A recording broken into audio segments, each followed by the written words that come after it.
জায়গাটা এমনই যে এখানে কিন্তু নারীর কোনো মূল্য থাকে না। তুমি যতক্ষণ পারবে ততক্ষণ কিন্তু তোমার মূল্য আছে, আর না পারলে তোমার কোনো মূল্য নেই। আজ আমার কাছে কিছুই নেই, আমি নিঃস্ব। সেই জন্য আমাকে দুটো ভাত করে দেওয়ার মতো কেউ নেই। অথচ যেদিন সবাই জানতো যে আমি মা হব, সেদিন কিন্তু সবাই আমাকে রেঁধে বেড়ে খাওয়াতো। এটাই হচ্ছে আমার কপাল। সারাটা রাত ঘুমাইনি, এত অসহ্য যন্ত্রণা, অসহ্য কষ্ট সহ্য করে এই সকালবেলা ওঠার মতো ক্ষমতা ছিল না। আর এখন দেখতে পাচ্ছ আমার এই 12টা বাজে, আমাকে কিন্তু কাঁদতে কাঁদতেই সব কিছু করতে হচ্ছে। কারণ কপাল তো আর আমি সোনা দিয়ে বাঁধিয়ে নিয়ে আসিনি যে সব কিছু সোনায় সোহাগা হয়ে যাবে।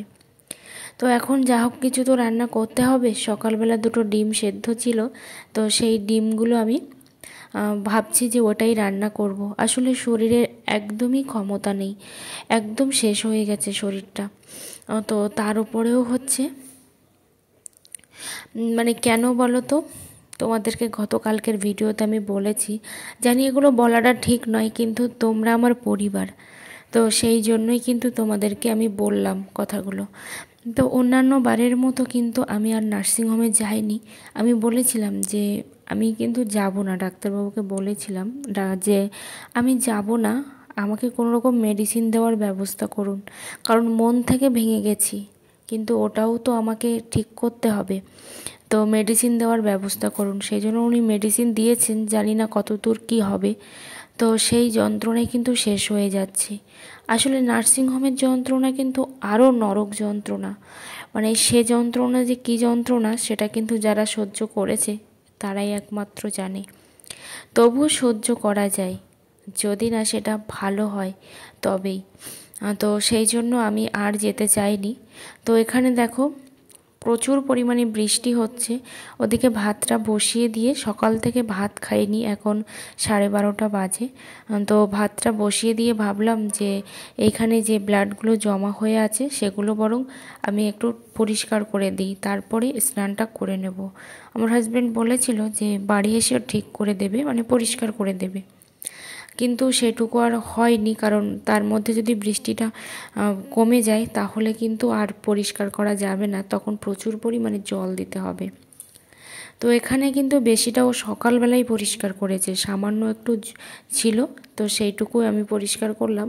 আর সবগুলোই কিন্তু ও সকালবেলা পরিষ্কার করেছে, কারণ আমার কোথাও যাওয়ার মতো ক্ষমতা ছিল না, আমাকে ধরেই রেখেছিল। মানে এমনটা সিচুয়েশান, যাদের সঙ্গে হয়েছে তারাই জানে এই ঘটনাগুলো। তো ভাবলাম যে বৃষ্টির জলে নিজের কষ্টটাকেও বিসর্জন দেওয়ার চেষ্টা করলাম, কারণ বৃষ্টি আমি সহ্য করতে পারি না মাইগ্রেনের জন্য। কিন্তু তারপরেও কিন্তু বৃষ্টির জলে ভাবলাম চোখের জলটা কিছুটা হলেও বিসর্জন দিই। তো এই যে বাড়ি এসেছে, বাড়ি আসার পরে দেখো এখন রান্না হবে। তো সেই জন্য কিন্তু এদিকে বটিটা ঠিক করছে, বটিটা একেবারেই খারাপ হয়ে গেছে। আর এগুলো হচ্ছে চাকুল মাছ, অনেকে শঙ্কর পাতা মাছ বলে, শঙ্কর মাছ। অনেকটা আশা নিয়ে, অনেকটা স্বপ্ন নিয়ে আমার জন্যই কিনেছিল 1 সপ্তাহ আগে, কিন্তু আমি যেহেতু বাড়ি ছিলাম না সেই জন্য আর খাওয়া হয়নি। তারপরে তো এত কিছুই ঘটে গেল আমার সাথে, তো মাছগুলো তো আর ফেলে দেওয়া যাবে না। তো সেই জন্য দেখো এখন রান্না হবে। তো এখনও কেটে দিচ্ছে এই মাছগুলো। তো এখন মাছগুলো ও কাটতে থাকুক, আর ওদিকে আমার তরকারিটাও বসানো আছে। তো ও যখন খায়নি সেই জন্য আমি আর খেলাম না, কারণ আমার জন্য তো সারাটা রাত কষ্ট করেছে।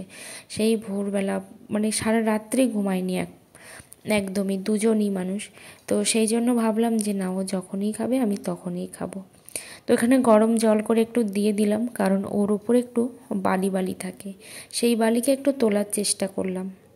আর সাথে ওর সঙ্গেই বসে বসে বলছিলাম আর কাঁদছিলাম যে কপাল আমার কতটাই খারাপ যে আমি কিছু দিতে পারলাম না বলে আমার অবস্থাটা কি।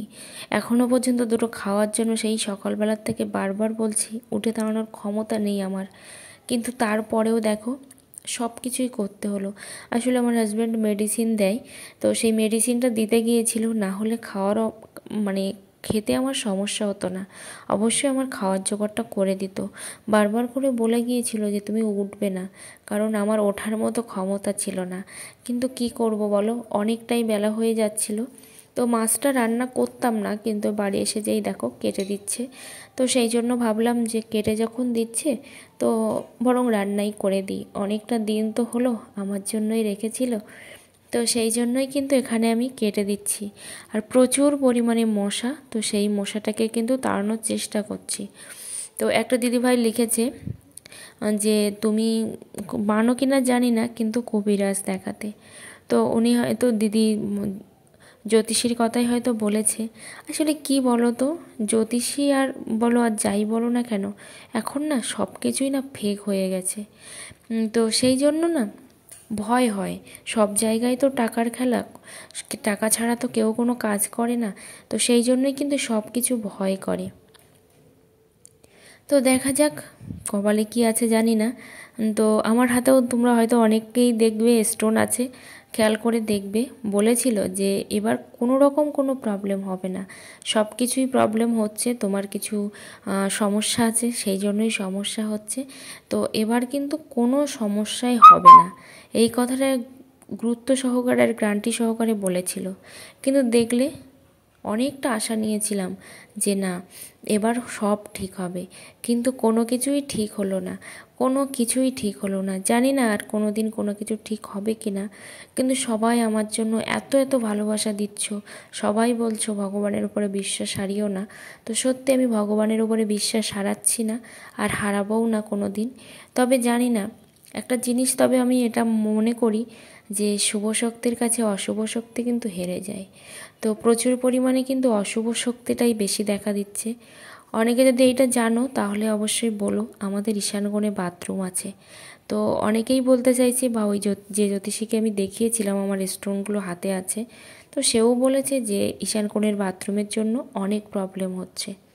তো তোমরা যদি এটা কেউ জেনে থাকো অবশ্যই একটু আমাকে কমেন্ট করে জানিও যে এইটা কি সত্যি, এটা কি সত্যি হয়, অবশ্যই কিন্তু জানিও। তো এখন দেখো রান্না করছি, এদিকে মাছ কিছুটা আমি বসিয়ে দিয়েছি আর কিছুটা রেখে দেওয়া হয়েছে, কারণ আমরা দুজন খাবো, তো সেই জন্যই রান্না করছি। তো এই রান্নাটা রাত্রেও হয়ে যাবে, কারণ আর ক্ষমতা নেই। আর এখন বাজে প্রায় 2টো, সেই খেয়েছিলাম কালকে রাত্রেবেলা। তারপরে তো লাইফে অনেক কিছু ঘটে গেছে আমার, কিন্তু কিচ্ছু করার নেই। তো দিদিভাইটা আরও লিখেছে যে আমাকে বেশি বেশি করে ভিডিও করতে, যাতে করে আমার মনটা ভালো থাকে। আর সবার কমেন্টের রিপ্লাই আমি আজকে ধরে ধরে দিতে পারলাম না, আগামীকালের ভিডিওতে সবার কমেন্টের রিপ্লাই আমি দিয়ে দেব। তো কেউ চিন্তা করো না।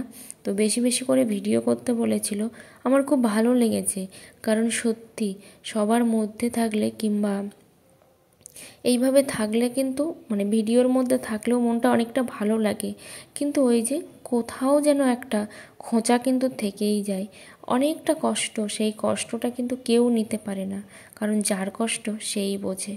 এদিকে জিনিসপত্রগুলো আমার হাজব্যান্ড দেখো কেচে দিচ্ছে, কারণ আমি পারিনি, বলছে এসেছো কেন। কিন্তু কি করব বলো, মানুষটা সারাটা দিন রাত আমার জন্য করে, অথচ আমি তার জন্য কিছুই করতে পারলাম না। তো রান্নাটা হয়ে গেছে। সবাই ভালো থেকো, সুস্থ থেকো, আর দেখা হচ্ছে তোমাদের সাথে পরের কোনো ব্লগে।